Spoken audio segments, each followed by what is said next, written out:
Hello' friends, সকলোকে মোৰ চেনেলটোলৈ স্বাগতম জনাইছোঁ। আজি মই লৈ আহিছোঁ তিয়ঁহৰ এটা ধুনীয়া টেষ্টি ৰেচিপি।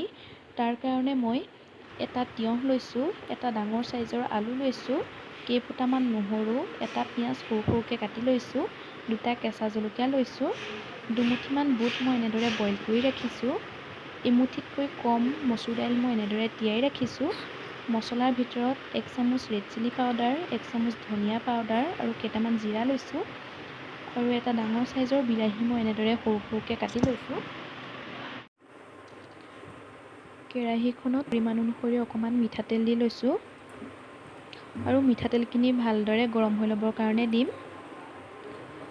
আৰু ইয়াতে এতিয়া মই গোটা জিৰা কেইটা দি লৈছোঁ, কাটি ৰখা পিঁয়াজখিনিও ইয়াতে মই দি দিম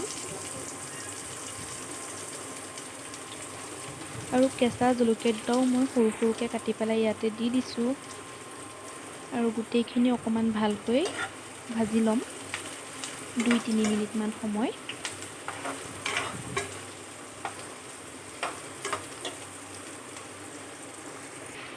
আৰু ইয়াতে এতিয়া মই তিয়াই ৰখা মচুৰ দাইল কেইটা দি দিছোঁ আৰু বিলাহীখিনিও দি দিছোঁ আৰু বইল কৰি ৰখা বুট কেইটাও দি দিম আৰু গোটেইখিনি অকণমান ভাজি ল'ম।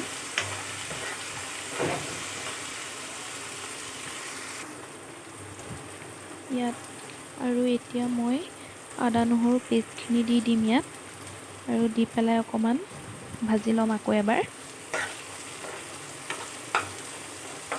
আদা নহৰু পেষ্টখিনি অকণমান মই দেৰিকৈ দিছোঁ। এই চব্জিখনত আদা নহৰুৰ কেঁচা গোন্ধটো থাকিলে ভাল লাগে। ইয়াতে অকণমান এতিয়া হালধি গুড়ি দিছোঁ, সোৱাদ অনুসৰি অকণমান নিমখো দি দিম আৰু লৰাই দিছোঁ।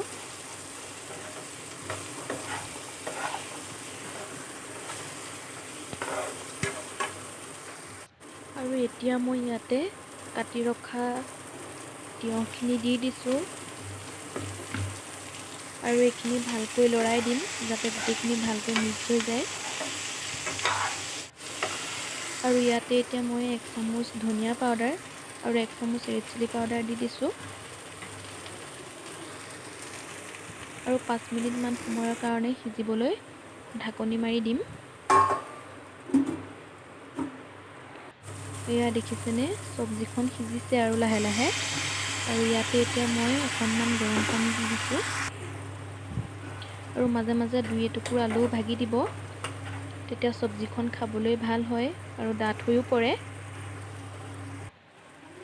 এয়া দেখিছেনে, তিয়ঁহৰ চব্জিখন প্ৰায় ৰেডি হৈয়ে গৈছে আৰু ইয়াতে এতিয়া মই অকণমান ধনিয়া পাত দি দিম আৰু গেছৰ ফ্লেমটো অফ কৰি দিম।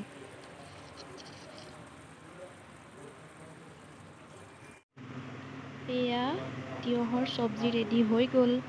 আপোনালোকে যদি ৰেচিপিটো ভাল পালে তেনেহ'লে লাইক কৰিব, শ্বেয়াৰ কৰিব, ছাবস্ক্ৰাইব কৰিব আৰু কাষতে থকা বেল আইকনটো দবাবলৈ নাপাহৰিব।